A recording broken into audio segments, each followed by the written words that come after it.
ចាសួស្តីអ្នកទាំងអស់គ្នាវីដេអូនេះគឺខ្ញុំនឹង highlight accessory ពី brand Ugreen ឲ្យអ្នកទាំងអស់គ្នាមើលអញ្ចឹងទី1នេះគឺខ្សែ DP ចេញ DP បន្តមកខ្ញុំមានខ្សែ HDMI ចេញ HDMI 1ម៉ែត្រកន្លះហើយនឹង3ម៉ែត្រមានខ្សែ USB extension ប្រវែង3ម៉ែត្រដែរមួយខាង USB ឆ្មោះមួយខាង USB ញីអានេះគឺជាខ្សែ DP ចេញ HDMI Type C ចេញ HDMI មាន Type C hub USB hub បន្តមកអានេះគឺ USB Wi-Fi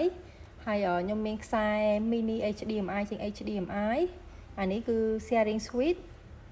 មួយនេះគឺខ្សែ printer បន្តមកនេះគឺជាប្រអប់ដែលយើងដាក់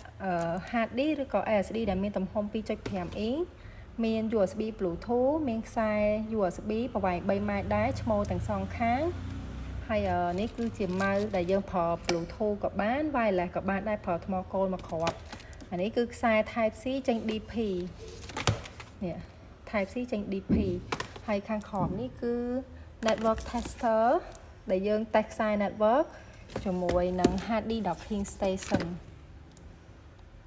ហើយនៅមានតកាប់កាប់ខ្សែ network មួយទៀត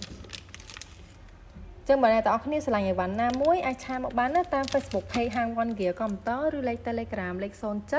399 688អរគុណ